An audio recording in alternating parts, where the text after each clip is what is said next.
Alright, let's dive deep into the defensive tackle situation with the Dallas Cowboys.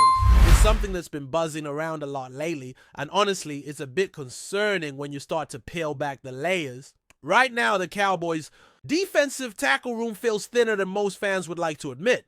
There's chatter that the team will likely carry 5 defensive tackles on the roster, but the reality is that one of those 5 might not even be signed before training. Camp starts. That's a tricky spot to be in, especially for a team trying to shore up its run defense, which, let's be honest, has been a sore point for Dallas for some time now. Looking at the current roster, there are 7 names in that mix: Osa Odigizua, Mazie Smith-Solomon, Thomas J. Toya, Perrion, Winfrey Denzel Daxon, and Tommy Aking-Basode. The depth beyond the top 3 players here is what raises eyebrows. Since the 2023 season kicked off, the bottom 4 have combined for just 13 snaps on the field. That's practically negligible when you consider that only 3 players seem locked into roster spots.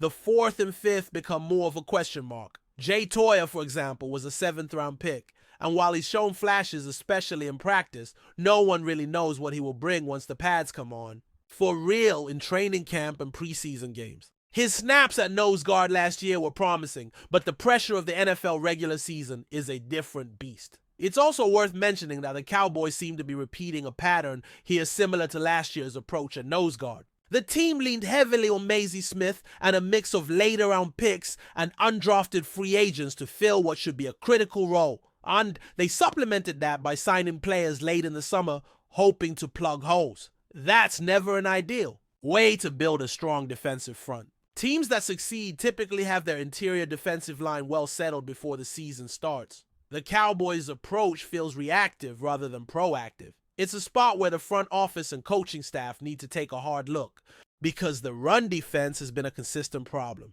If you think about the archetypes for the defensive tackle position on this roster, the picture gets even murkier. Osa Odigizua and Solomon Thomas are generally considered safe bets to make the squad, so there's not much debate there. But then you have players like Jay Toya and Perrion Winfrey who represent very different skill sets. Toya is a true nose guard. Big, bulky, disruptive when healthy and in rhythm, but his weight and build mean he fits a very specific role. He had some pressure plays last year, and his stats showed 25 tackles, 2 tackles for loss of sack, and 19 pressures. Yet weighing in at around 342 pounds, he is definitely one of the heavier guys on the roster, which fits the nose guard mold. But depth behind him, not so much. Winfrey, on the other hand, plays more as a 3-technique defensive tackle. He's lighter, quicker, and more about disruption than holding the line. The problem is he's coming off a UFL campaign, so there's still a question of how he'll adjust and perform in the NFL. The Cowboys seem to be placing some hope in his development, but it's far from a sure thing. And the rest of the group, including Salman Thomas Osa and Denzel Daxon, doesn't scream run stopper. Thomas listed at 256 pounds officially, but likely heavier now, is more of a versatile player than a bulldozing force in the middle. Osa and Daxon fall into a similar category, solid depth pieces, but not true impact run defenders. The stark reality here is that none of these guys inspire confidence as elite run stoppers, which is a glaring issue for Dallas. Run defense is about physicality, leverage, and consistency, and the Cowboys don't seem to have a clear solution at nose guard, which is crucial for clogging running lanes and anchoring the defensive front. Without a reliable presence in the middle, linebackers and defensive ends face more pressure, which can throw the entire defense out of balance. Looking beyond the current roster, the Cowboys have a couple of players who fall into a work-in-progress category, like Tommy Aking-Basode, a 7th round pick with intriguing physical traits, but not quite ready for prime time yet. He showed a sack last season, but it feels like he's more of a long-term project, a draft and stash type, who might develop over time and eventually become a backup or even a starter down the road if Solomon Thomas moves on, still relying on later round picks for significant playing time at such a key position is risky. Then there's Denzel Daxon, an undrafted free agent who's currently part of the International Player Pathway program, which means he can be on the practice squad without counting against the limit. It's likely he'll spend time there this season unless he shows some serious flashes in the preseason. But again, this speaks to the lack of depth and immediate impact talent available at defensive tackle for the Cowboys. When it comes to free agency, the pool of defensive tackle options is slim and doesn't really move the needle. Raekwon Davis stands out as a player who fits the nose guard profile. Tall and big, but his recent production has been underwhelming. He was paid a decent contract by the Dolphins despite not having great stats, and his performance actually declined. Linval Joseph is another name floated around. He's been in and out of the league and has experience with the Cowboys. Wow. He can provide some snaps. He's more of a stopgap than a long-term solution. Signing him again would be essentially repeating the same approach from last offseason, which didn't yield the results Dallas hoped for. Last season also saw the Cowboys bring in Carlos Watkins mid-campaign, and while he wasn't a liability, he didn't provide a significant boost either. He's now a free agent and unlikely to be back, so that avenue seems closed. Other journeyman types like Austin Johnson, Khalil Davis, and Armon Watts are mentioned as possibilities, but none scream game changer. They tend to bounce around teams and provide depth without necessarily improving the defensive tackle room in a meaningful way. On the trade front, there are a few names that come up occasionally, like Javon Dexter or Andrew Billings, but they don't seem realistically available. Zach Pickens from Chicago might be a late season option, but he's more of a 3-technique guy and wouldn't necessarily solve the nose guard problem. DJ Reader is a popular name among fans, but that feels like a pipe dream given the current market. Brick Martin and Jordan Elliott could be flyers, but again, those are low-risk, low-reward options. The underlying message here is clear. If the Cowboys want to truly upgrade their defensive tackle position, the best time to do so is early in the offseason, ideally March or April. By the time July and August roll around, the market dries up, and teams are more focused on training camp battles and rookies. Finding impact talent at defensive tackle late in the summer is a challenge that few teams overcome successfully. Overall, the Cowboys' defensive tackle room is a mix of potential uncertainty and a glaring need for help. The top 3 players seem secure, but beyond that, the group lacks proven run stoppers who can anchor the line and give the rest of the defense a chance to perform at a higher level.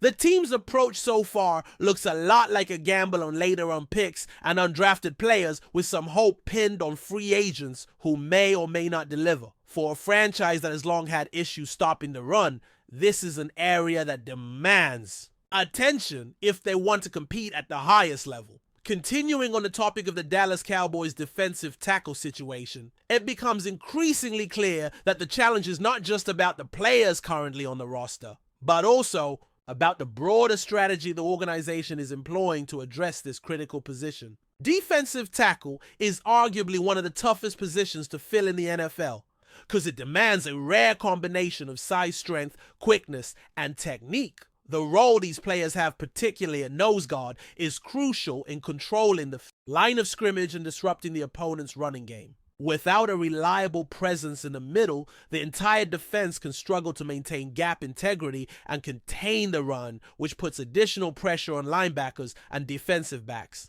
The Cowboys' defensive tackle room, as it stands, raises several important questions about how the team intends to manage these challenges moving forward. One of the most notable issues is the Cowboys' apparent reliance on later-round draft picks and undrafted free agents to fill key depth roles. While this approach can sometimes unearth hidden gems, it is inherently risky, especially when it comes to a position as vital as defensive tackle. Jay Toya, for example, despite showing some flashes in limited action, remains an unknown commodity at the NFL level. His size and skill set make him a natural fit at nose guard, but whether he can consistently perform against elite competition remains to be seen. This uncertainty makes it difficult for the coaching staff to feel confident about the depth behind their top 3 tackles. Similarly, Tommy Aking-Basode represents another developmental prospect who might contribute down the line, but is unlikely to be a significant factor this season. He possesses intriguing physical traits and managed to record a sack last year, but he appears more like a project player. His future contributions hinge on his ability to refine his technique and adapt to the speed of the NFL game, which often takes time. The Cowboys seem willing to invest in his development, but it is a gamble to count on him for meaningful snaps this year. The presence of Denzel Jackson on the roster highlights another interesting aspect of the Cowboys' defensive tackle situation. As a participant in the International Player Pathway program, Jackson benefits from a practice squad exemption, allowing the Cowboys to carry him as an extra player without using a roster spot. While this is a valuable opportunity for the player and the team, it also underscores the need for the Cowboys to explore other avenues to bolster their defensive tackle depth. Jackson will likely need to prove himself extensively in practice and pre-season to earn any significant playing time during the regular season. Free agency, which is often a key period for teams to address positional needs, does not offer many attractive options for the Cowboys at defensive tackle this year. Raekwon Davis, for example, possesses the size and frame typical of a nose guard and has experience playing at that position. However, his recent performance left much to be desired. After signing a reasonably lucrative contract with the Dolphins, Davis failed to make a significant impact and his production actually declined. While he might provide some depth and familiarity with the position, it's hard to view him as a game-changing addition that would solve Dallas's interior defensive line issues. Linval Joseph is another name that has been floated as a potential addition. Joseph has previous NFL experience, including a stint with the Cowboys, and can provide some veteran depth. However, Joseph has not been a standout player, and his age and recent lack of training camp participation raise questions about his ability to contribute at a high level. Bringing him back would essentially replicate the strategy Dallas used last offseason, relying on veteran depth players to plug holes late in the offseason and hoping for the best. That approach did not yield the desired results in 2023, making it doubtful that it will be any more successful this time around. Carlos Watkins is yet another player who had a brief stint with the Cowboys last season, brought in mid-campaign when the team's defensive tackle depth was depleted. While Watkins was serviceable and provided some rotational snaps, he was not a significant upgrade or impact player. Now a free agent, his departure leaves another hole that the Cowboys must consider filling if they want to improve their run defense. However, the realistic options available on the free agent market do not appear to be any more promising than Watkins. Other journeyman defensive tackles like Austin Johnson, Khalil Davis, and Armon Watts are also potential targets. These players typically serve as depth pieces and have bounced around the league without securing a consistent starting role.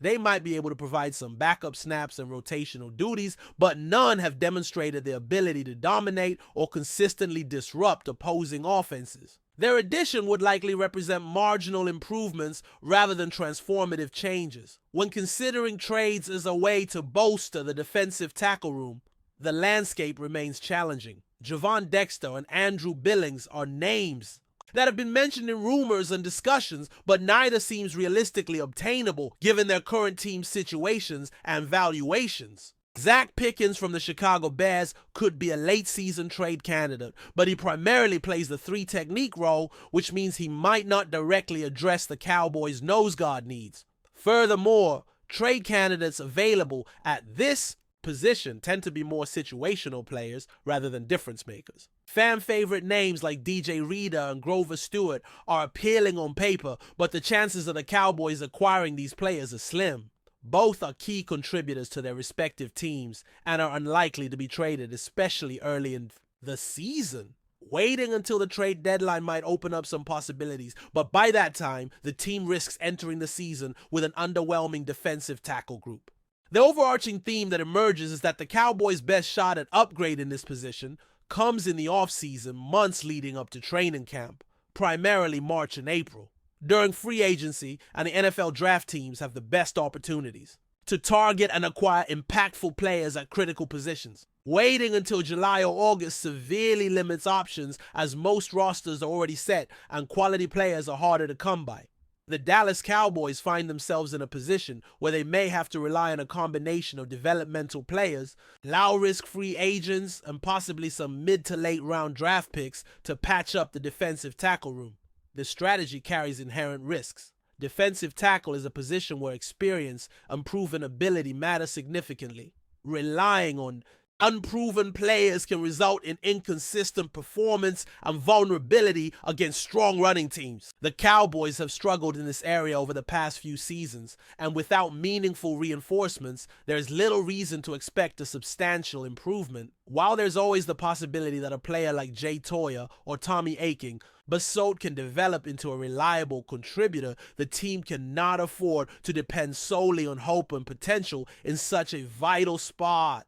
The implications of a weak defensive tackle group extend beyond just the defensive line itself. If the Cowboys cannot control the interior line of scrimmage, linebackers will be forced to compensate, often taking on more blocks or playing in less advantageous positions. This puts additional strain on the secondary, which may have to adjust their coverage responsibilities due to increased run plays or quicker passing attacks from opponents. The domino effect can degrade overall defensive performance, making it harder for the team to stay competitive in games. Considering all these factors, the Cowboys' defensive tackle situation stands as a key concern heading into the season. It's a position that demands attention and resources, yet so far, the team's approach has been cautious and conservative. Whether this conservatism is due to salary cap constraints, draft strategy, or evaluation of available talent remains unclear.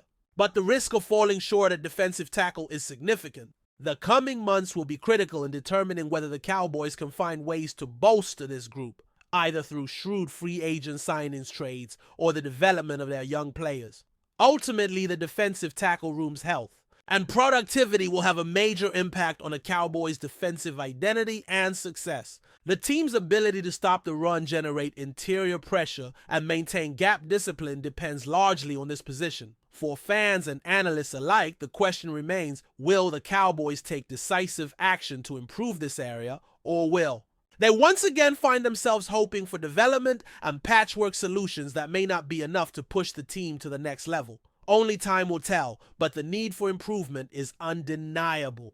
But before we continue, don't forget to subscribe to our channel and give this video a like. Your support helps us keep bringing you the latest updates on the Dallas Cowboys. Feel free to share your thoughts on the news in the comments as well. Rumors have been swirling across social media as NBA coach Mike Parsons unexpectedly blew up in a fiery post declaring, "I won't be exploited like Zeke." The cryptic outburst has sent shockwaves through basketball circles, fueling speculation about what exactly Parsons meant and who Zeke might be. Insiders suggest this could be more than just a moment of frustration, perhaps a sign of looming changes behind the scenes in the league. Parsons, known for his tactical acumen and fiery passion on the sidelines, rarely lets emotions spill over so publicly. His explosive message on Twitter and Instagram instantly went viral, sparking countless debates among fans and analysts alike.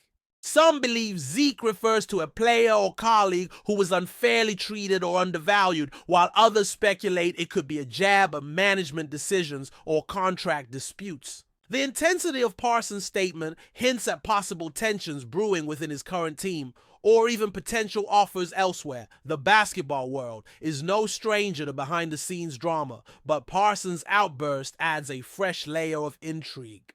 Could this be a signal that he's ready to make a bold move, refusing to be sidelined or taken advantage of? Or is it a warning shot aimed at those he feels have mishandled talent or coaching staff? Whatever the case, the phrase, "I won't be exploited like Zeke," suggests Parsons wants to assert greater control over his career trajectory. Speculation is also mounting about the identity of Zeke. Some rumors point to a young player recently traded or sidelined under controversial circumstances, sparking sympathy and support from fans who follow Parsons' outspoken stance on fairness and respect in the sport. Others think Zeke might be a nickname known only within coaching circles, hinting at internal disputes rarely seen by the public. Social media exploded with reactions, with many fans applauding Parsons for standing up and refusing to be mistreated, while others warned that such boldness could jeopardize his future opportunities. Analysts are now watching closely how Parsons and his team will respond in the coming weeks. Whether this is just a momentary flare-up or the start of a larger shakeup in the NBA coaching landscape. Whatever the truth behind Parsons' emphatic message one, thing is clear. The basketball community is abuzz, and eyes will be glued to every update.